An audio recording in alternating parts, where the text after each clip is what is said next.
And we'll be there for you. I am Zach Lyons, joined by Michael Herndon, and this is Film and Other F Words, the I'm an Idiot series. And I'm an idiot about the outside zone, Mike. Do you think you can help me out today? Are you? Yeah, I might be able to help you out a little bit here. All right, let's start with what is the outside zone. But it kind of you got to explain it to me like I'm an idiot. All right, so in a very broad sense, the outside zone is a zone run concept that is meant to target the edge of a defense, to basically go outside. I mean, it is fairly self-explanatory, but it's designed to take the ball outside, but it also gives the running back a few different options for cutbacks along the way. So I'm going to try and dumb it down even further. Okay. In terms of Madden plays, because everybody plays Madden, right? Right. You know, the HB sweeps and the HB stretch, those tend to go to the outside, right? Right. So let me ask that. Are those outside zone concepts that we can easily recognize? So it would be most close to a halfback stretch, basically. In a lot of systems, the stretch zone is the same thing as the wide zone is the same thing as an outside zone. So depending on terminology and the play system, the whatever offensive coordinator you have and where he came from, those can sometimes be the same thing. There can sometimes be slight deviations between what those mean, but all in all, the stretch zone, the wide zone, the outside zone are all the same general concept. Okay, so you're talking about stretching out horizontally creates, mismatches. So what kind of mismatches are there that favor the offensive line or the offense in general? Yeah, so the whole idea is basically you're trying to take what typically you have on the defensive line is between the box. Like we talk about how many players are in the box on defense. So if you're rushing against an 8-man box or a 6-man box, basically from tight end to tight end, about 7 yards linebacker depth off of the ball or off of the line of scrimmage is what you would consider the box. So you're trying to take that box and stretch it horizontally by basically pushing outside or making the entire defensive line flow to the outside while your blockers are kind of trying to either push them or pin them back inside and kind of stretch big holes out. That's why sometimes you can get some really massive rushing lanes in this system, because if you've got a guy that gets kicked outside and the guy inside of him gets reached and pinned, which we'll talk about what that means in a minute, it can create a massive running lane and give your running back a chance to get up to the next level. So I think one of the big things is that almost all run plays look alike. So how do you know when a specific play is an outside zone play? Like, what are the signs to look for that you can easily spot if you're 10 beers in and see a play? Well, 10 beers in, your results may vary, but the biggest thing to watch is if your offensive linemen are moving horizontally at the snap in unison. That is the sign of a zone play. Now, then you have to determine whether it's an outside zone or an inside zone, and it's really a relatively minor difference. It's all about the aiming point of the running back. In an outside zone, your running back can be aiming for the outside hip of your tackle on the play side, kind of in that C gap between the tackle and the tight end. If you are running an inside zone, he's going to be aiming more towards the outside hip of the guard in that B gap right there. Who are some of your favorite running backs to watch in a zone blocking scheme? So I think Todd Gurley and LaShawn McCoy are probably my two favorite guys currently in the league. Gurley is kind of an obvious answer. McVay's known for that outside zone scheme, and Gurley does a great job with it. He also has a great offensive line and play caller that help him as well, but you want a guy that's kind of like a one cut, stick it in the ground and get upfield type runner, and both those guys, Gurley and McCoy, do that really well. What are some of your favorite outside zone run concepts? So really, outside zone is a concept in and of itself.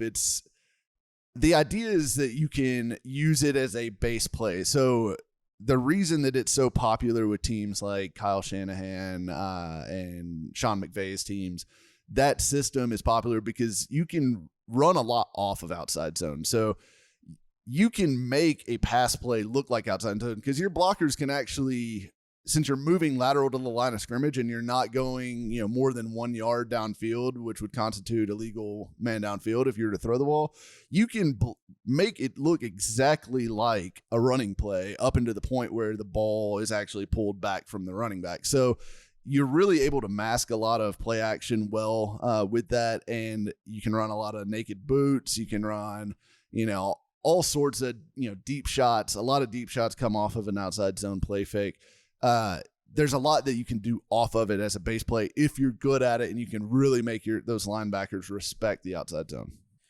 In the outside zone, let's talk about the primary responsibilities for the center, the tackles, and the guards. So what are those responsibilities? What do they need to be doing in these plays? So it varies by alignment, really. The way most coaches teach outside zone is a covered versus uncovered responsibility. So regardless of whether you're the center, the guard, or the tackle, you line up, and let's say the run call is going to the right.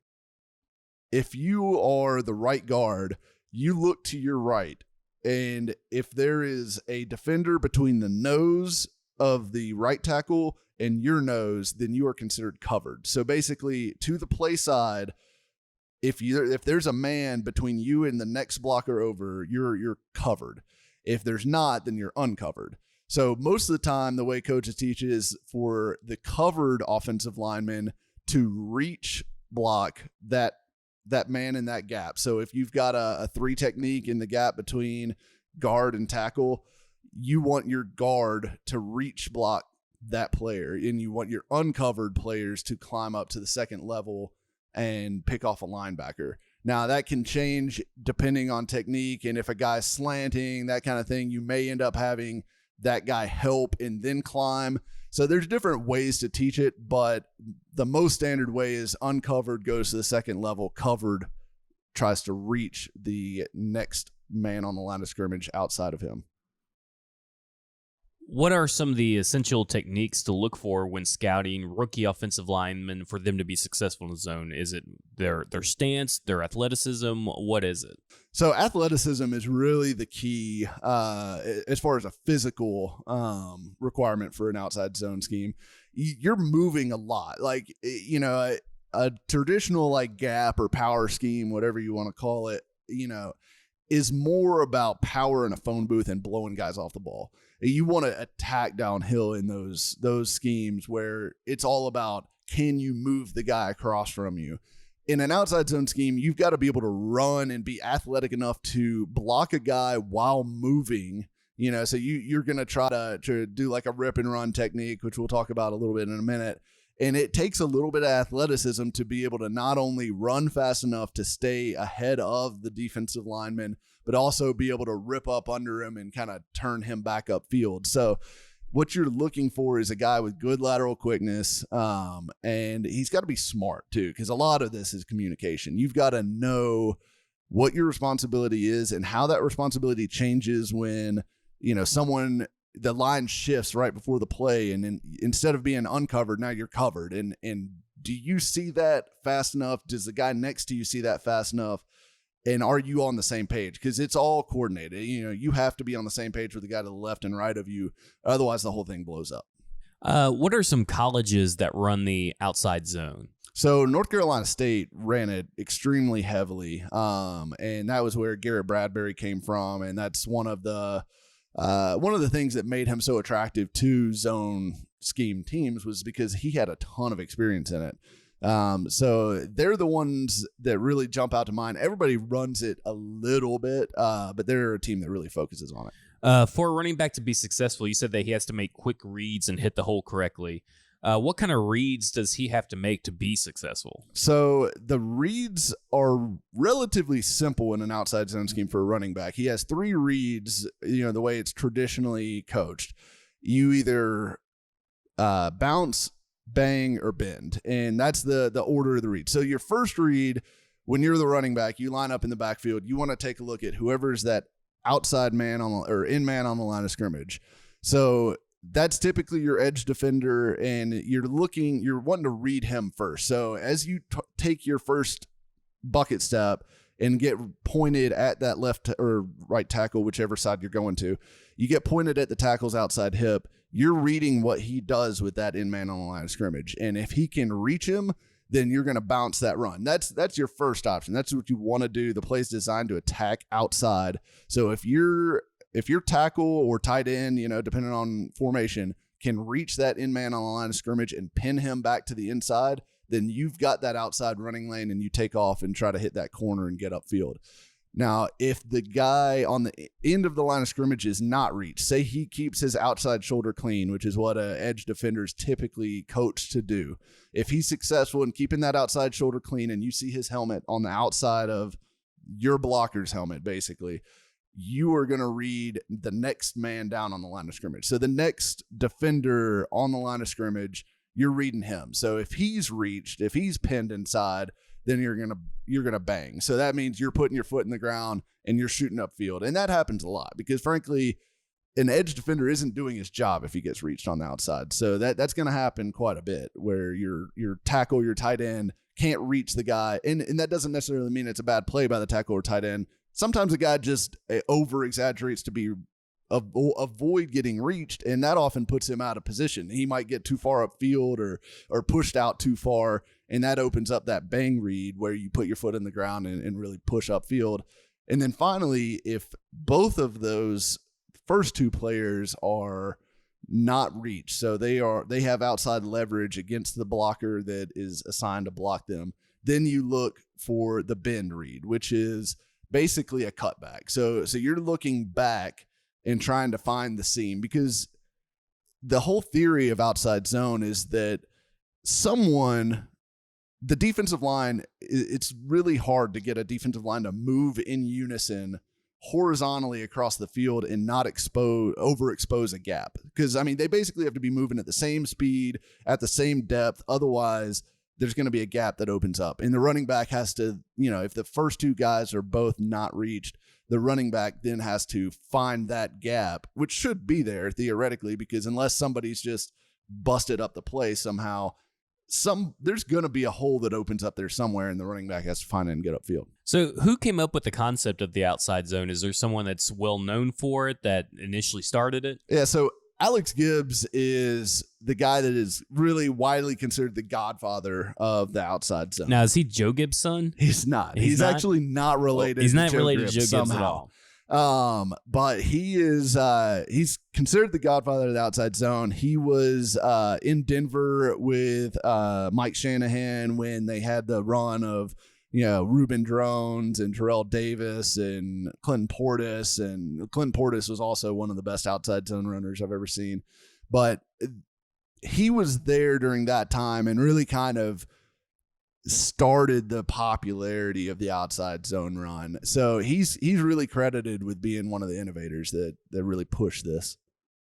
Does he have like some maybe videos or anything you can watch? Or he does. So yeah, YouTube, just type in Alex Gibbs outside zone, and there are a ton of videos of him doing coaching clinics and stuff like that, which, usually coaching clinic videos can be really dry and boring, even if you're a football guy. But Alex Gibbs is a really good teacher, and he's a really entertaining guy. So watching his videos are a lot of fun. He speaks very frankly. Like, he'll say stuff like, we don't block corners at the NFL because they're just as shitty tacklers as they are at your level, talking to high school coaches. So, he's got some funny like quips and stuff like that. I would highly recommend going, and if you're interested in the outside zone or this topic in general, go watch some of his videos. And I really enjoy him. There's hours of them online. So you have talked about rip and run, cut blocking, etc. Yeah. What's the difference between cut blocking and the rip and run? And do you have some teams as examples that run each one? Maybe some plays that come to mind? Yeah. So Gibbs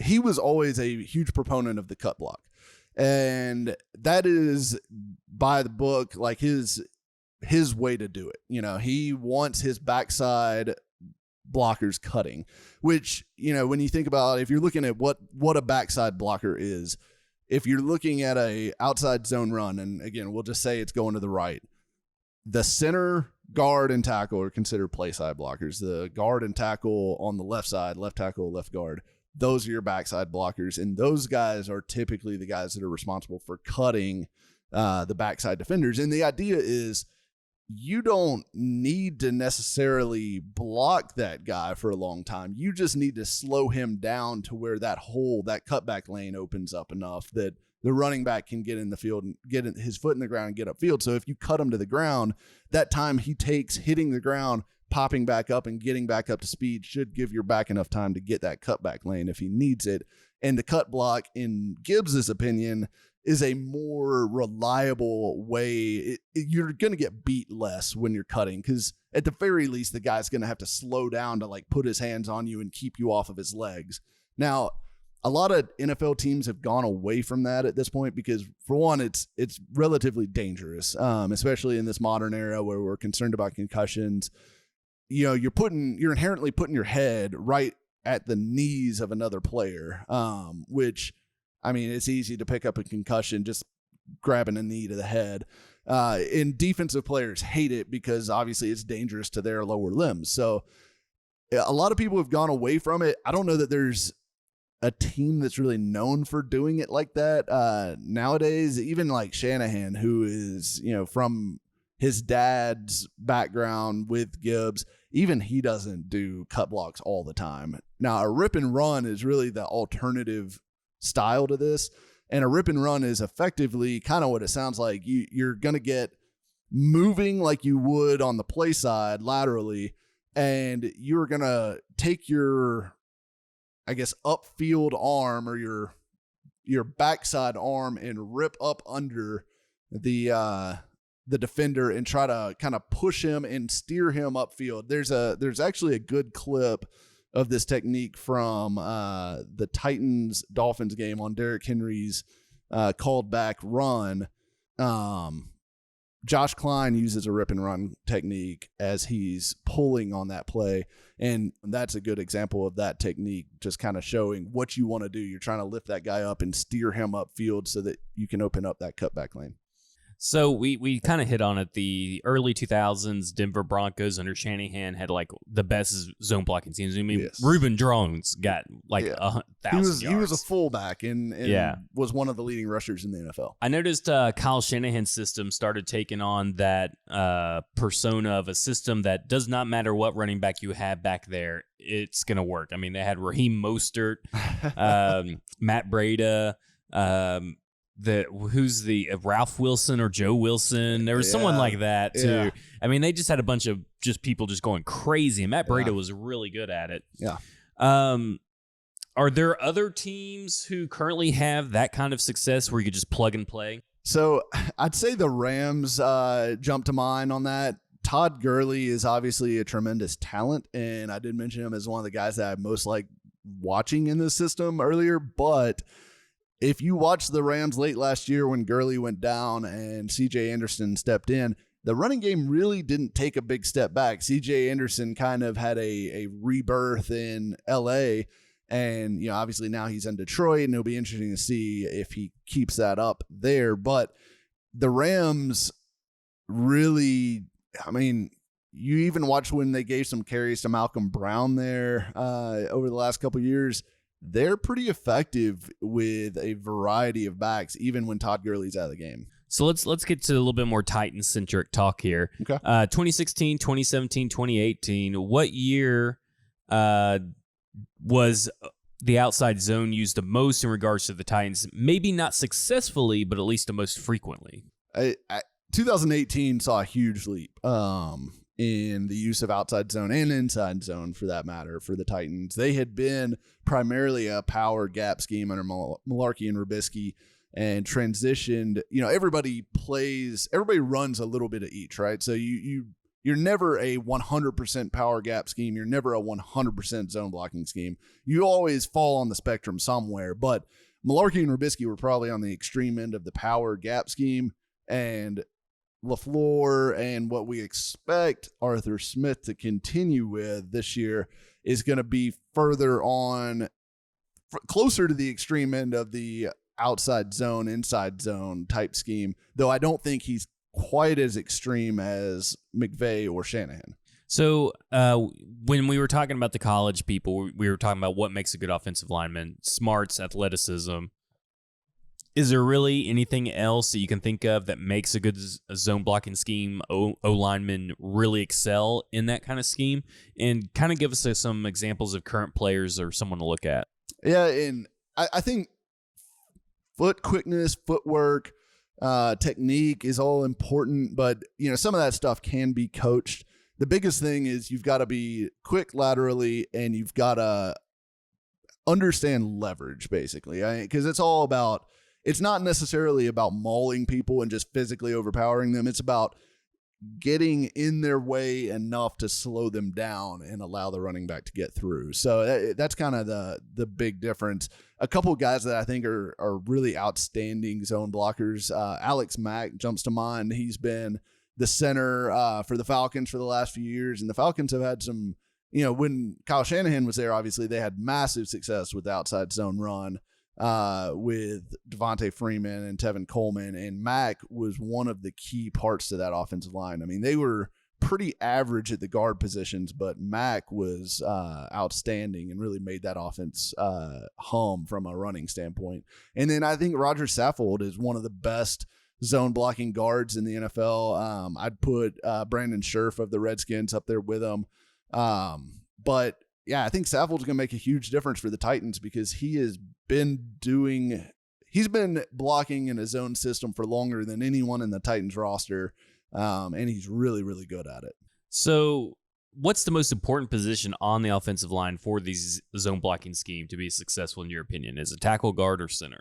So in my opinion, I would say from a pass blocking standpoint, you're still looking at tackle being the most important position because you're kind of out there on an island. And from the standpoint that I believe passing success is more important to an NFL franchise than rushing success, I still think tackle is the most valuable position on the offensive line, even for his own scheme. But I would say from a running standpoint, your center is really your most important player from a zone system. And it's not, I guess, the most sexy position, but I think it can really make a huge difference in that scheme specifically. So why would you choose center?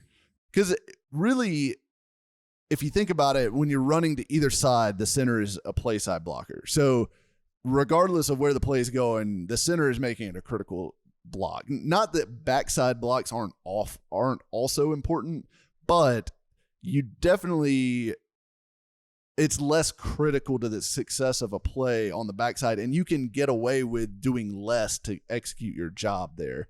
When you're on the play side, you're generally making a tougher block and a more critical block. So your center's always on the play side. So how did Ben Jones do last year in that spot on those critical blocks? I thought Jones was kind of like he's been most of his career. He's pretty average.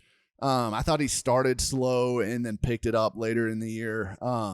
Jones isn't a phenomenal athlete. Like, he's not going to be confused with Garrett Bradbury or Alex Mack or Jason Kelsey by any means, but he's a good enough athlete, and I think he can be a decent center in a zone scheme. I don't know that he's going to be a Pro Bowler by any means or anything like that. But I think with Saffold and hopefully, if Pamphile or Davis or Stenny or whoever steps into that right guard spot can be at least moderately effective, I think Jones can be perfectly fine. So do you think that Saffold is the best guard at the zone blocking scheme? I would say either him or Scherf. Scherf is a tremendous athlete as well, converted tackle like Saffold. And that is a good spot to find a good zone blocking guard sometimes, is converting a tackle, just because they do have typically the foot speed and athleticism to succeed in that scheme. So how would you rate Lewan's performance in the zone blocking scheme? What specific things or games stick out? Lewan is perfect athletically for his own scheme. He's quite possibly the most athletic tackle in the NFL. I would put him up there with probably Trent Williams and Lane Johnson as the only other two that are even in his class from an athletic standpoint. So the zone scheme is going to highlight that portion of his game, which is great. And you could see it in a couple games. Like I know the Jaguars game and the Giants game late in the season kind of stood out. There was a few plays from the the Jaguars game where you could really see him taking advantage of his ability to block out in space. Because he's a tremendous athlete, and sometimes it's hard for these big guys that are kind of lumberers to get their hands on quicker, corners, safeties, even smaller linebackers, just because they're so quick and they're able to make a quick move and get by them, or at least get them lunging. And Lawan's not like that. Lawan can zero in on you and obliterate you in a heartbeat on the second level. So I think he's going to be fantastic. So let's talk about what to expect this year. Seems that we should have a heavy dose of outside zone plays, considering that's kind of what Arthur Smith has talked about, especially because of how well Henry was running last year at the end of the year. With Saffold and Lawan on the left, the big question mark has to be the right side. I mean, it's pretty obvious. What do you make of Conklin's fit as a right tackle in the outside zone? I think Conklin is a little bit more athletic than he gets credit for, first of all. If you look at some of his testing numbers, they were actually quite good for an offensive tackle, especially for a right tackle. I do think he was drafted more with the power gap scheme in mind originally, but I think most of what we saw last year from him struggling was directly related to the ACL and him trying to come back from that. Maybe not too quick, but there's always a little bit of a lingering effect. And I think he's even talked about not fully trusting his knee last year at times. And that's tough to do when you're trying to play a scheme that, one, you've gotten very little practice in. And as I mentioned before, this scheme is very, very reliant on communication and understanding what the guys are doing on either side of you. And he had no preparation for that. He was just dumped into the Eagles game, with maybe 2 weeks of practice, something like that. And that's not enough time. And he was really developing that familiarity on the fly while having a knee that he didn't fully trust. So I can fully understand why he would struggle with that. The question is, can he kind of regain that confidence in his knee this year? And what does he look like bouncing back? So you've been a big proponent of Kevin Pamphile. Yeah. Is it Pamphile or Pamphile? I always say Pamphile, but Pamphile. I'm not going to swear to it. And I mean, I was a big proponent of him for Guard Thunderdome last year, and I feel like I kind of won on that. I know I didn't win because I had Suafilo. Do you expect Nate Davis to win the starting right guard spot at some point? Because he was drafted pretty high. He seems to be pretty smart. He has experience in the outside zone. And who are some other young right guards in the league that kind of remind you of Nate Davis that maybe we can go watch in year one or year two of some film to kind of get an idea of maybe what we could get from Nate Davis in year one? So I did some research on guards drafted last year and guards drafted in general over the last, I think, 5 years in the third round and later. And the odds of Davis being a really good day one starter, I think, are pretty low. And that's obviously there's exceptions to every rule. It's entirely possible that Davis comes in and it's just like a revelation. You never know. But I think the history and the evidence would point towards Pamphile most likely being the guy that starts the season. And frankly, Pamphil's a good fit for a zone scheme. He's an athlete. He was a basketball player in high school that converted to football late. He played, I think he played left tackle at Purdue and then ended up playing a little bit of right tackle, a little bit of left guard for the Buccaneers. He's got, I think, 33 career starts under his belt. So he's got a little bit of experience, not great experience. Like he didn't play that great for Tampa Bay, but it's a different system. And I do think he's a good fit athletically. He's a really, really good athlete. So I think Pamphile is going to be the day one starter. And I'd be pretty surprised if he wasn't. But Davis, I think, could develop. Obviously, they think he can develop into, a good starter. Hopefully sooner than later. You'd love to see him take over by the end of this year. But if he doesn't, I don't think that's necessarily crazy for a third-round guard, especially from a small school, like Charlotte, where he was playing tackle. And, it was a upstart program. I mean, they started the program, I think, just a few years before he signed on to come there. So I don't think we should have massive expectations for Davis in year one. And I think if you look at guys like last year, I think the best case scenario for Davis would be like if he has a Will Hernandez rookie year, which Hernandez was solid for the Giants. He wasn't great, but he was solid. But Hernandez was also a much higher rated prospect than Davis was coming out. Hernandez went in the high second round. You had a guy like James Daniels from Iowa who went to the Bears from Iowa. He had a decent year, but those two guys outside of Quentin Nelson are really the only two guards that were drafted last year that really played well in 2018. So I think expecting him to come in and play well right away is really kind of asking for trouble, because you look at guys that came in the third round last year. Martinez Rankin for the Texans was a third round guard, and he was an absolute disaster as a rookie. So I would tread lightly on the Nate Davis hope for right now. Let's to almost put a cap on it. Let's talk about Henry a little bit. Cassell said he's not a zone runner all last year. It really got under my skin because, that's how he won the Heisman, was in a heavy zone scheme. And we saw what he did at the end of last year in a zone blocking scheme.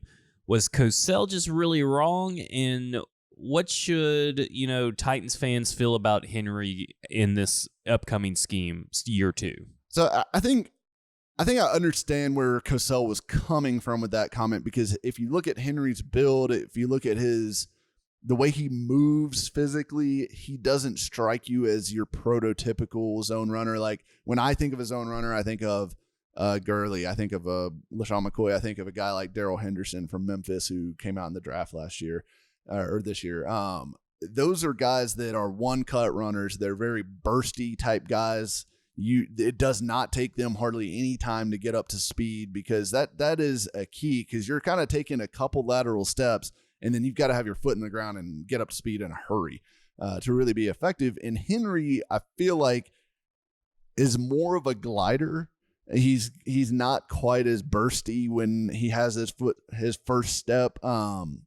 He, however, was extremely effective in the zone scheme, both in college and, late last year, obviously, for the Titans. So I think he can be effective in it. The biggest thing is getting a comfort level. And I think that's kind of what we saw at the end of last season, was a comfort level with Derrick Henry in the offensive line, and reading those cues the same way, and understanding when an offensive lineman needs to just push a guy out instead of trying to reach him. And I thought we saw him come on late last year, and I would expect that to continue over largely in 2019. So what do you expect from this kind of retooled offensive line of Derrick Henry and this offense going in 2019? I think there's a chance we could see Henry, if he picks up where he left off, which I think there's a good chance that he will. And they're probably going to lean pretty heavily on that left side, I would imagine, at least early, until they find out what they've got in Conklin and whoever starts at right guard. I think they're going to lean pretty heavy on that left side, but that works for Henry because he loves that right-handed stiff arm anyways. He tends to excel on the left side. His numbers every year that he's been in the NFL, his best yards per carry numbers have always been outside of left tackle. So the outside zone run to the left side, I believe, will be a absolute staple for the Titans offense. And I think Henry will excel in it, especially with Lewan and Saffold clearing the way on that side. And if they do, and if they continue to build on what they figured out at the end of last year in the running game, I think he could be like a 1,400-yard, 15 touchdown type back that would be, one of the better running backs in the NFL statistically. Well, that is it for Film and Other F Words. I'm an idiot, and I'm Zach Lyons. Are you smarter now, though? I am smarter now. Good. I feel like I learned a lot. Next time, I think we're going to talk about XYZ receivers. and all that kind of good stuff. So I look forward to not being as much as an idiot about that subject either. You can follow us on Instagram at FWordsPod and on Twitter at the same, at FWordsPod. Go to fwordspodcast.com. You'll have a transcript of this posted. You'll also have links to our merchandise. We have a store on Redbubble, and subscribe to our newsletter because July 1st we have big things coming. Big things are brewing. Big things popping. You can follow Mike at Mike Miracles on Twitter. You're on Instagram too. Is that a private thing? I am. I don't really post anything except for my dogs on there. So if you want to see some sweet dog pics, I'm not even sure what my handle is on there. I think it's Mike Herndon. Yeah, I think. Okay. At it's Mike Herndon, if I'm not mistaken. Yeah. You can follow Huxley on Instagram at the Sir Huxley. So he's a good follow of all of us, he's a good follow. So for film and other F words on behalf of Titans Film Room, I am Zach Lyons, and you've just been effed. You have been effed.